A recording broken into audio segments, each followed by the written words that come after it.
আমাদের চাচা চাচি আসবে, ওনাদের জন্য এখানে অপেক্ষা করতেছিলাম। ইকরাম আবদার করতেছিল ও ফুচকা খাবে। ওর নাম হচ্ছে তানজিলা। এই যে ইকরামের আব্বু। ওরা ঈদগার মাঠে একটু দুষ্টামি করতেছিল। আসসালামু আলাইকুম, কেমন আছেন সবাই?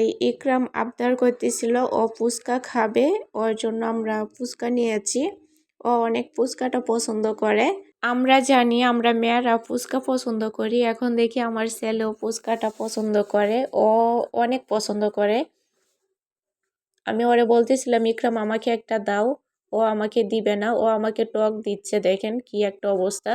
বলতেছিল তুমি টক খাও, টক ভালো।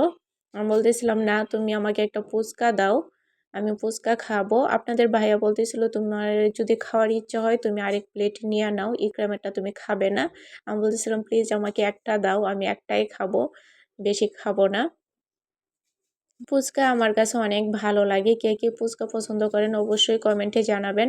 আমি না এত সুন্দর করে গুছিয়ে কথা বলতে পারি না। ভিডিওতে যদি কোনো রকম কথার ভুল ত্রুটি হয়ে থাকে অবশ্যই ক্ষমা দৃষ্টিতে দেখবেন। আমরা আসছি হাইকোর্ট মাজার, এটা হচ্ছে ঈদগার মাঠ।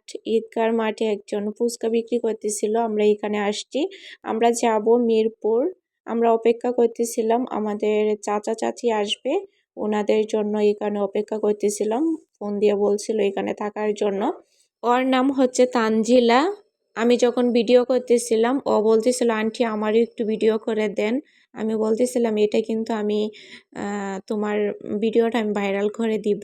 ও বলতেছিল সমস্যা নাই, আপনি ভিডিও করেন। আমি বলতেছিলাম তোমার আম্মু আব্বু যদি কিছু বলে, ও বলতেছিল না কিছু বলবে না, আমার আম্মু এখানে আছে, আমি আমার আম্মুর সাথে আপনাকে কথা বলায় দিব। আর ওর ছোটো ছোটো ভাই বোন ওরা ফুচকা খাচ্ছিল। এই যে ইকরামের আব্বু, ওরা ঈদগার মাঠে একটু দুষ্টামি করতেছিল, বাবার ছেলে।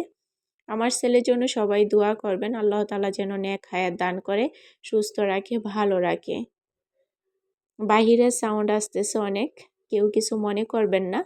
আমার ভিডিওতে যদি কোনো রকম ভুল ত্রুটি হয়ে থাকে অবশ্যই ক্ষমা দৃষ্টিতে দেখবেন সবাই।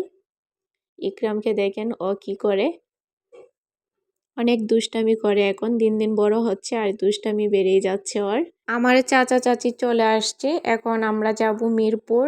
ওনাদেরকে এক রিকশায় দিয়ে আমরা যাচ্ছি অন্য রিকশায়। মিরপুর গিয়ে আর ভিডিও করা হয় নাই, আমরা চলে আসছি এখন বাসায়। অনেক ঠান্ডা, তো ভিডিও করি নাই আমি।